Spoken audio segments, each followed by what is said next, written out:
In a world where every step can be predetermined, the question arises, how truly free are we in our decisions? Consider the moments when someone's influence, seemingly imperceptible, guided you along a certain path. Was it a genuine choice or a cleverly planted idea that gradually took root in your consciousness? If you are confident that you have always acted solely of your own volition, it may be worth facing the truth. The world is full of those who skillfully manage others, remaining in the shadows. The essence of the distinction between those who control and those who are controlled lies in the subtlety of the impact. The former do not resort to directly imposing their will, but rather create conditions under which others act in a manner desired by them, often without realizing it. True mastery of manipulation manifests itself in its invisibility. It is not a loud command, but a barely perceptible whisper. Not a direct instruction, but a skillfully implanted emotion. Each of us has probably encountered this phenomenon. Recall the last time your opinion changed under the influence of external factors, perhaps due to a seemingly innocent comment or a well-thought-out gesture. This is where true power lies, the ability to direct the actions of others without arousing suspicion. But what happens if you find yourself on the other side of this process? If instead of being led, you begin to manage the situation yourself? In this game, the difference between winner and loser lies in understanding that true power is not imposed, but skillfully evoked.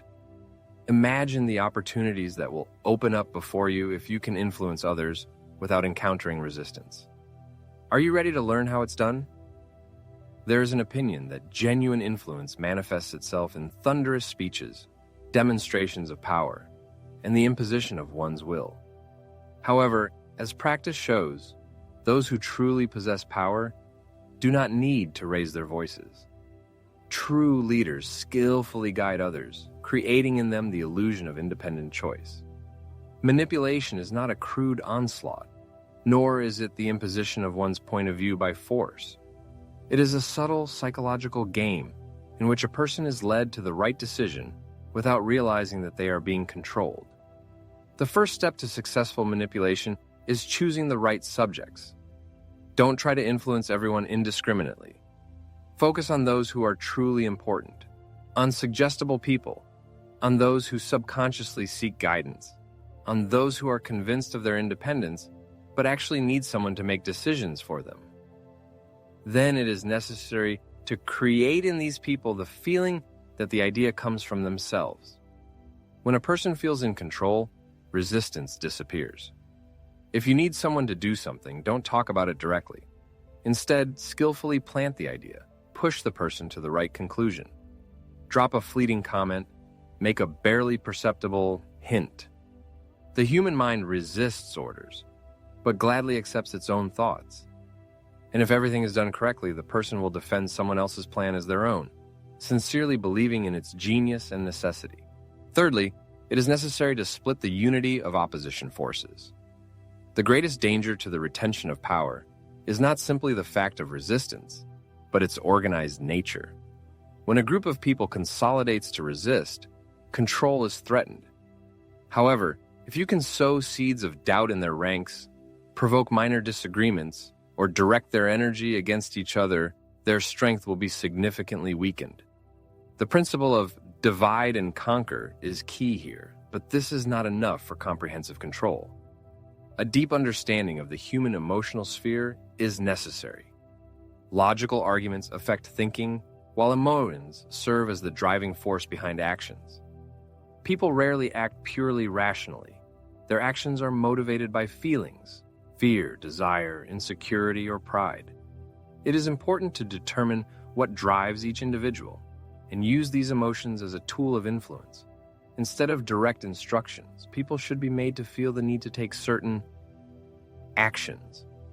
However, it is worth remembering that there is always a price to pay for manipulation. Playing with the minds of others does not go unnoticed. In the event of exposure, the manipulator risks becoming an enemy. Abuse of power will inevitably lead to someone else mastering these methods and turning them against the manipulator himself. Control is a double-edged sword that can be used against its wielder. History knows many strategists who, believing in their invincibility, ultimately fell victim to those who surpassed them in the art of manipulation. Thus, the main question is not whether it is possible to manipulate others, but whether one is willing to accept the consequences of such actions. Once the line is crossed, there is no turning back. Power is not brute force, but rather the art of direction, the ability to inspire others to act without direct orders. The essence of true leadership lies not in loud pronouncements, but in the ability to create conditions under which others begin to defend your ideas themselves. The paradox is that the less visible the control seems, the more influence a person actually has. History shows that the world is ruled not by those who raise their voices, but by those who can subtly manage processes, remaining in the shadows. Everyone faces a choice: to be a puppet in someone else's hands or to learn to control the strings themselves. However, this is only the first step towards mastering the art of influence. It is necessary to delve into the essence of human nature and realize that people are more susceptible to the influence of emotions than rational arguments. Consider the great historical movements and outstanding personalities who changed the course of history. Their success lay not in flawless logic or irrefutable evidence, but in the ability to evoke strong emotions and create inspiring visions.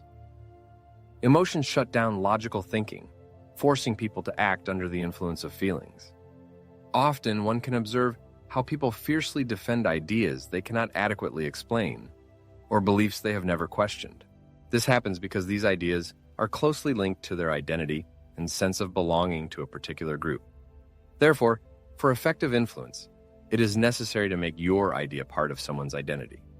People may change their views, but they resist when it comes to changing their self-awareness. No one wants to admit they were wrong their whole life. However, if you can convince a person to accept an idea as an integral part of their personality, they will defend it to the last, not because someone asked them to, but because it gives meaning to their existence. In this regard, we enter a field full of risks, as it is not just about persuasion, but about real mind programming, implanting a certain idea into someone else's mind, often without that person's knowledge. Achieving such an effect requires 3 key elements: initial impact, systematic repetition, and the creation of an emotional connection. First of all, there must be impact. It is impossible to radically change someone's worldview in one fell swoop. Resistance to change is a natural reaction. However, if you introduce an idea gradually, subtly, without applying pressure, the mind will gradually begin to accept it, without even realizing the process. The unknown always causes wariness and rejection, while the familiar, on the contrary, creates a sense of comfort and security. Secondly, repetition is important. There is a well-known saying that a lie, repeated many times, eventually begins to be perceived as truth. This happens not because reality itself changes, but because the human mind tends to confuse the feeling of familiarity with a sense of certainty. Information that we hear again and again becomes more and more plausible in our perception, even if it is initially false. That is why experienced manipulators never limit themselves to a one-time presentation of their point of view. They present it in various forms and at different times, until it is firmly rooted in the mind of the object of manipulation. Thirdly, it is necessary to establish an emotional connection. It is not enough to simply convey an idea to a person at the level of understanding. It is important that they feel it. The human brain is structured in such a way that it reacts more strongly to emotions than to logical arguments. If you can associate the promoted idea with strong emotions, such as fear, lust, pride, or nostalgia, then this idea becomes almost impossible to ignore and acquires significant power to influence consciousness. However, there is an even more fundamental aspect. While individuals tend to consider themselves rational beings whose decisions are dictated by logic and independence, reality often suggests otherwise. Many of their choices are predetermined long before the moment of awareness. Society shapes their aspirations. Accumulated experience determines their reactions, and biological processes program certain behavioral patterns. Understanding these patterns allows one to predict a person's actions even before they become aware of their choice. For example, did you know that trust arises more readily in someone who listens attentively than in someone who actively speaks. This is not because the listener has more valuable ideas, but because the very act of listening creates a strong connection. If the goal is to exert influence, you should encourage the person to talk about themselves. Most people have a strong need to be heard and recognized. Satisfying this need creates an image of a trustworthy person in their eyes. Another example, the fear of loss has a stronger impact than the prospect of gain. People experience greater fear of loss than the desire for profit. Therefore, to motivate a person to act, one should focus not on potential acquisitions, but on possible losses in case of inaction. Finally, exclusivity has an attractive power. What is available to everyone loses its value. In order for a person to become imbued with a certain idea, it is necessary to make him feel chosen, possessing unique knowledge. It is important to create a sense of belonging to an elite group that understands what is inaccessible to most. Let's move on to considering the most formidable opponent of influence, organized opposition. There is nothing more destructive to establish control than a cohesive group of people opposing it as a united front. History serves as a clear confirmation of this. The success of uprisings is due precisely to the cohesion of the ranks, when people united by a common goal are able to overthrow entire empires. Therefore, to prevent possible resistance, it is necessary to prevent the consolidation of opposition forces, disuniting them before they have time to take any action. How to achieve this? By provoking internal disagreements. There is no need for the complete destruction of the group. It is enough just to sow discord among its members and force them to fight each other. Introducing doubts, inciting leaders to fight for power, cultivating mutual distrust. All this leads to the weakening of the opposition without any significant effort on the part of those in power. Politicians resort to such methods everywhere, and governments have used them for centuries. The ongoing struggle of ideologies is a clear confirmation of this. When people are absorbed in internal strife, they have no strength or opportunity to unite against those who actually hold power. The final problem lies in the price that has to be paid for the art of manipulation. Despite the seeming perfection of this strategy, there is a hidden side that is often not mentioned. Delving into the depths of another's consciousness, a person inevitably changes his perception of the world, becoming imbued with universal distrust. Having mastered the techniques of manipulation, he begins to notice their application to himself as well, and then the illusion dissipates, exposing the unsightly truth. It suddenly becomes obvious that many connections, beliefs, and feelings that seem sincere were actually just the result of someone else's influence. A logical question arises. Does this person really care, or is he simply responding to a carefully planned influence? This is the paradox. Striving for control over others, a person realizes that absolute power is unattainable. Even having perfectly mastered the art of manipulation, even having learned to subdue the will of others, it is impossible to foresee all the variables. Human nature is unpredictable. Emotions, life circumstances, sudden revelations can destroy the most carefully constructed plan.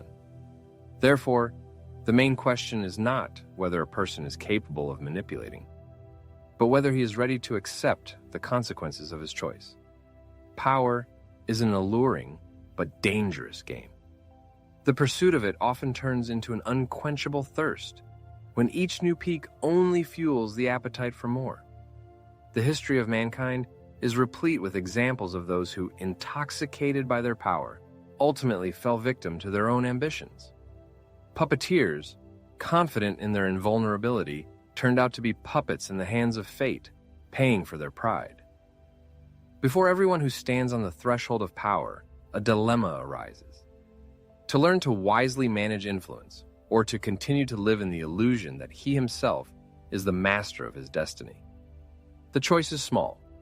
Either become a creator or remain a pawn in someone else's game.